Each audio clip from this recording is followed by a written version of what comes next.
Sudhir x-ray and diagnostic, तकनीक नई, भरोसा पुराना। Advance MRI, multi slice CT scan, digital x-ray, 5D and 4D colour ultrasonography. Sudhir x-ray and diagnostic.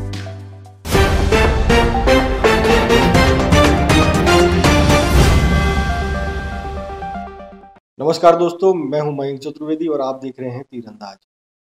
Online सट्टे को लेकर के इन दिनों दुर्ग पुलिस जो कार्रवाई कर रही है, तो उसमें पुलिस के दो तरह के चेहरे सामने आ रहे हैं। आप ये समझ सकते हैं कि दुर्ग पुलिस दो तरह की पुलिसिंग दिखाई दे रही है।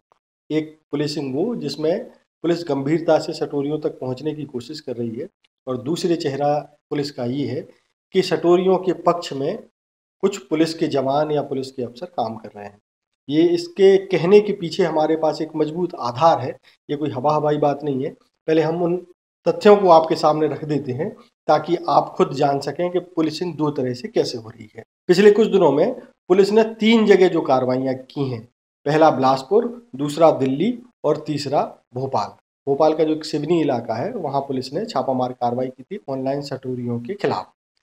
आपको जानकर के आश्चर्य होगा कि दिल्ली में जब पुलिस का छापा पड़ा तो उसके कुछ समय पहले ही सटोरियों के जो सरगना थे, यानी कि जो सट्टा खिलाने के मुख्य कर्ता धर्ता थे, वो मौके से भाग गए थे, जबकि उनके गुर्गे ही हाथ लगे पुलिस के।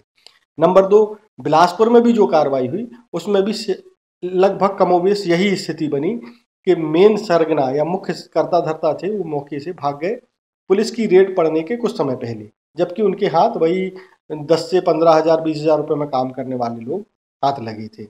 और यही हाल भोपाल के सिवनी में जब पुलिस ने छापा मारा तब भी यही हुआ कि मुख्य कर्ता धर्ता पुलिस की पकड़ में नहीं आए। ये तीनों घटनाक्रम जो हैं, ये इस बात को दर्शाते हैं कि पुलिस कार्रवाई की भनक किसी न किसी जरिए से सटोरियों तक जरूर पहुंच रही है। और सटोरियों तक सूचना कौन पहुंचाएगा? वही लोग जो कार्रवाई कर रहे हैं या जिनको कार्रवाई के बारे में पता है। आम आदमी को कार्रवाई के बारे में तो पुलिस बताती नहीं है। कार्रवाई तो पुलिस अपने मातहतों को, पुलिस के अफसर जो है अपने अधीनस्थों या पुलिस के जवानों को ही बताते हैं। तो इसका मतलब सीधा सीधा सा साफ है कि पुलिस के कुछ लोग सटोरियों तक पुलिस की जानकारी लीक कर रहे हैं। देखिए, ये केवल जानकारी लीक करने का मामला नहीं है, पुलिस को भी ये बात मालूम है कि हमारे यहाँ से सूचनाएं जो है सटोरियों तक लीक हो रही हैं। उसका नतीजा ये हुआ कि पुलिस अधीक्षक ने पिछले दिनों से ये समझ लें कि पिछले कुछ समय में करीब 15 पुलिस कर्मियों को लाइन अटैच किया है, इसी शक में कि उनका संबंध किसी न किसी तरीके से सटोरियों से था।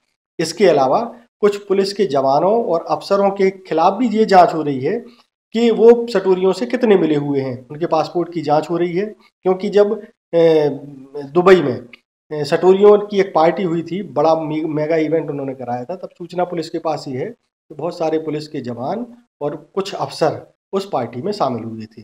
जब ये सूचना पुलिस के पास पहुंची तो पुलिस अब उन लोगों के पासपोर्ट की भी जांच करा रही है। इस पूरे प्रकरण में एक चीज और साफ कर दें आपको कि पुलिस 27 सितंबर से अब तक करीब 12 ब्रांच को पकड़ चुकी है, जो कि सटोरियों ने अलग अलग अपनी ब्रांच बना ली थी। जैसे कोई बैंक की ब्रांच होती है ना, उसी तरीके से कि एक ब्रांच का ठेका किसी दूसरे एक आदमी को मिल गया, दूसरी ब्रांच का ठेका किसी दूसरे आदमी को मिल गया, और हर ब्रांच का जो ठेकेदार है वो अपने नीचे लोगों को रख करके वो सट्टे का संचालन कर रहा था। तो ऐसी करीब 12 ब्रांचें दुर्ग पुलिस अब तक पकड़ चुकी है। इसके अलावा 90 बैंक खाते भी फ्रीज हुए हैं, और इन 90 बैंक खातों में 1,34,00,000 रुपए की रकम भी फ्रीज हुई है। तो कुल मिलाकर के कार्रवाई पुलिस की जारी है। इसके अलावा एक चीज और आपको बता दें कि जब दुर्ग में सट्टे की कार्रवाई चल रही थी, उस दौरान तमाम तरह के राजनीतिक आरोप प्रत्यारोप भी सामने आए। बहुत सारी जगह ये प्रचारित किया गया कि सट्टे से जो है NSUI के लोग जुड़े हुए हैं। लेकिन पिछले दिनों NSUI के पदाधिकारियों ने दुर्ग के SSP डॉक्टर अभिषेक पल्लव का इस बात के लिए सम्मान किया कि वो कार्रवाई सटोरियों के खिलाफ जो कार्रवाई कर रहे हैं वो बहुत बेहतर तरीके से कर रहे हैं। और उन्होंने SSP से अपील भी की कि इस कार्रवाई को और सख्त किया जाए ताकि दुर्ग जिले के युवा जो सट्टे की तरफ जा रहे हैं उनको वहां जाने से रोका जा सके। ऑनलाइन सट्टे को लेकर के दुर्ग पुलिस क्या कार्रवाई कर रही है और उसकी आगे की योजना क्या है, इस संबंध में हमारे सीनियर रिपोर्टर अंशुल तिवारी ने दुर्ग के SSP डॉक्टर अभिषेक पल्लव से बात की। हम आपको सुनाते हैं कि अभिषेक पल्लव जी की हमारे संवाददाता से क्या बात हुई, लेकिन उसके पहले छोटा सा ब्रेक।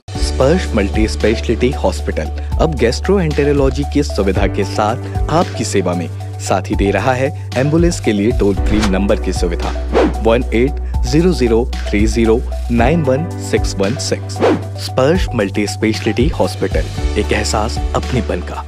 महादेव ऐप में 3 साल से चल रहा है। पिछले 1 साल में ये पीक पे पहुंचा। दुर्ग भिलाई से करीब 500 युवक युवतियां जो हैं इसमें भर्ती हुए हैं। क्योंकि ये युवक युवती नौकरी के झांसे में जल्दी पैसा कमाने के कारण वहाँ भर्ती हो रहे थे, जिनके पेरेंट्स भी बहुत परेशान थे। तो हमने ये जब फेसबुक लाइव और सोशल मीडिया में पत्रकार बंधुओं की मदद से हमने पीसी लिया, तो इसका फ़ायदा क्या हुआ कि पेरेंट्स तक और युवक युवतियों तक ये बात पहुँची और कहीं न कहीं उनके लिए एक एजुकेटिव चीज़ हुआ कि यदि वो महादेव ऐप में भर्ती होते हैं, नौकरी करते हैं, तो उनका जीवन आगे, उनका फ्यूचर कैसे क्राइम में ग्रस्त हो जाएगा, कैसे उनका ब्लीक फ्यूचर हो जाएगा। तो कहीं न कहीं हमारे लिए ये उनके रेस्क्यू का भी उपाय है, क्योंकि महादेव ऐप में जो जो चलाने वाले लोग हैं, जो पैनल चला रहे हैं, जो दुबई में इनके आका हैं, वो तो काफ़ी कमा रहे हैं। लेकिन जो युवक-युवती उसमें भर्ती हो रहे हैं, वो केवल 15-20 हज़ार की नौकरी है, वो भी 1 महीना मिलता है, फिर 2 महीने खाली बैठना पड़ता है। और कहीं न कहीं उनको देख के पहले एक ऐसा था कि रोमांटाइज़ टाइप का था कि एक यदि जा रहा है तो उसको देख के 5 युवक और जा रहे थे। लेकिन जब से हमने पीसी शुरू किया है, ये रिवर्स माइग्रेशन शुरू हो गया है। काफ़ी लोग, मुझे मालूम चला है, वो अपना काम छोड़ के वापस आ रहे हैं और महादेव ऐप का काम छोड़कर सारे लोग इंजीनियर हैं, आईटीआई हैं, 12वीं पास हैं, वो अपनी पढ़ाई में लग रहे हैं, अपने काम में लगे हैं। कहीं न कहीं ये समाज के लिए भी बहुत फ़ायदेमंद साबित हुआ। सर, इनके जो मेन गुर्गे जैसे आपने बताया दुबई में बैठे हैं या अलग-अलग कंट्रीज़ में हैं, इनको लाने के लिए दुर्ग पुलिस क्या कर रही है? करीब 25 से 30 लोग जो है दुबई में इनके सीनियर लोग हैं, जो कि पूरी चीज़ों को मैनेज कर रहे हैं। उन्होंने अफ्रीका के भी अलग-अलग कंट्री में अपने आप को फैलाने की कोशिश की। जहाँ-जहाँ पे गैम्बलिंग जो है वो लीगल है, वहाँ के लीगल लॉज़ का फ़ायदा उठा के, टैक्स लॉज़ का फ़ायदा उठाकर ये लोग काम कर रहे हैं। हमने जानकारी ईडी के साथ शेयर की है। हमने भी लुकआउट सर्कुलर के लिए भारत सरकार को भेजा है। कुछ खामियाँ थी, उसको ठीक करके भेजा है। ईडी भी मनी लॉन्ड्रिंग के हिसाब से लुकआउट नोटिस हासिल कर रही है, क्योंकि एक्स्ट्राडिशन और बहुत डिफ़िकल्ट काम है। जुरिसडिक्शन इसमें सेंट्रल एजेंसीज़ को जल्दी मिलता है। सीबीआई के थ्रू इसमें काम करना पड़ता है। तो हम सेंट्रल एजेंसीज़ के साथ कोऑर्डिनेट कर रहे हैं।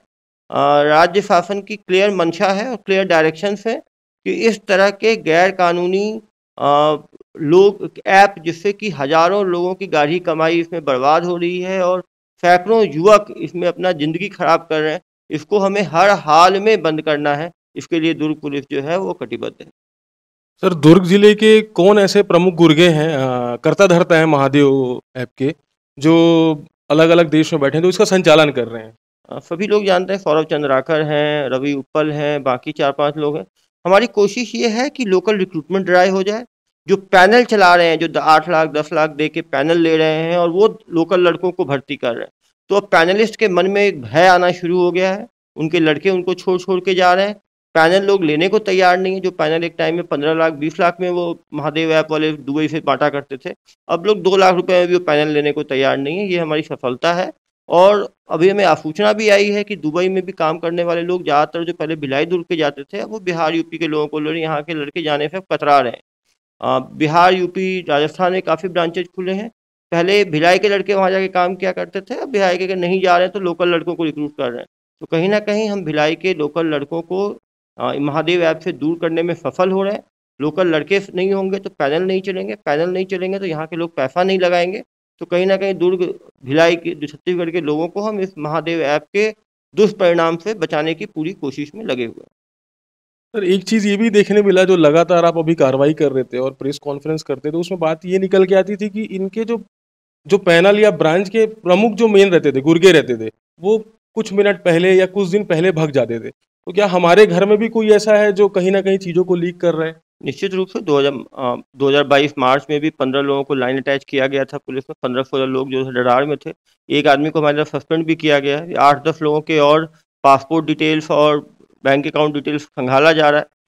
निश्चित रूप से क्योंकि उनको पता है क्राइम ब्रांच की टीम जाती है, तो क्राइम ब्रांच पे इनके गुर्गे रेकी करते रहते हैं। जैसे उनको सूचना मिलती है, वो 5 मिनट, 10 मिनट, आधा घंटा का मार्जिन लेके वो भाग खड़े होते हैं, लेकिन उनकी हमने जानकारी पूरी हमने हासिल कर ली है। इन पैनलिस्ट का नाम मीडिया में आउट किया गया है। पैनलिस्ट पे बहुत दबाव है, या तो वो अपना काम छोड़ देंगे या शीघ्र ही पकड़े जाएंगे। तो जैसा कि आपने सुना कि दुर्ग पुलिस जो है न केवल सटोरियों पर नजर रखे हुए है, बल्कि उन पुलिस कर्मियों पर भी नजर रखे हुए है जो सटोरियों तक पुलिस की सूचनाएं लीक कर रहे हैं। आने वाले समय में उम्मीद है कि पुलिस और भी बड़े खुलासे करेगी। इसके अलावा सट्टे से जुड़े बड़े जो मगर हैं उनको पकड़ने में भी पुलिस को कामयाबी हाथ लगी। धन्यवाद।